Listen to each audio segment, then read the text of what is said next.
Jason at Dynomite Mobile. You probably haven't seen me much on camera. I don't normally do this, but we're going to do this because this is my truck. We got the update on the 63 D100. This is the 5.7 we're going to be putting in it. It's been rebuilt by Don McCullum. Just a general rebuild except for the added port and polish.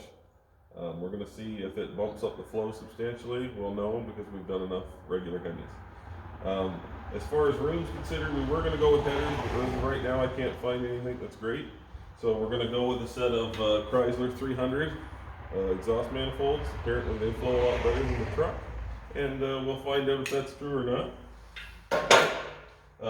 What's allowed us to put an old school transmission on this is this. This is the Hayes flex plate adapter. Lets you put 727s or 904s on the backs of Hemis, which is the exact same bolt pattern as a small block Mopar. If we come over to the tranny, it's a 904, 3000 stall, reverse valve manual body, and it's got the orange bands in it, so it should be good for around 600 horse. We'll find out, but I don't think anytime soon, because this motor shouldn't be anywhere near 600 horsepower. Anyway guys, that's all we got for now, and keep watching the videos and hit like, and let's do this.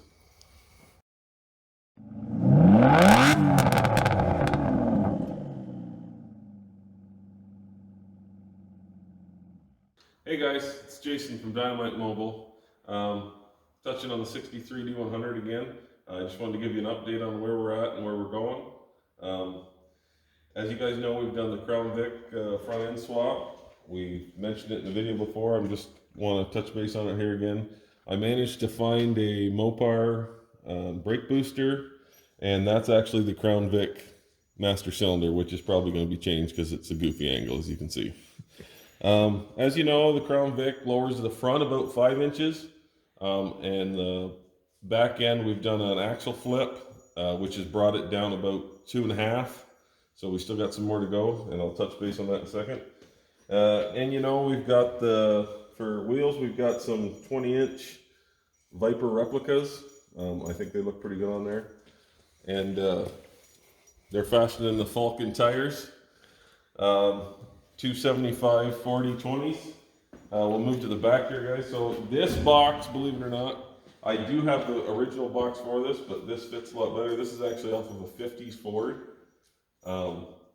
It's a little narrower, but the look's going to be better because with these fenders, we're actually going to extend them 2 inches out. Should give it a little bit more aggressive look. And to lower the ass the rest of the way, we've got some Beltec lowering blocks. I'm hopefully going to put them on this weekend, so we can maybe get a video of that. And the rear end is a Crown Vic 8.8 rear end as well with a 273 gear in it. That's probably not going to be enough. We'll have to change that later, but the road will tell us that. And we're going to use the e-brake cables off the Crown Vic to keep it all safe.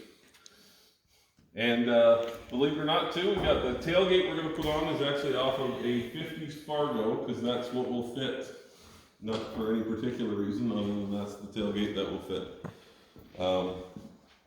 Spring perch location is the same as it would have been in the 63.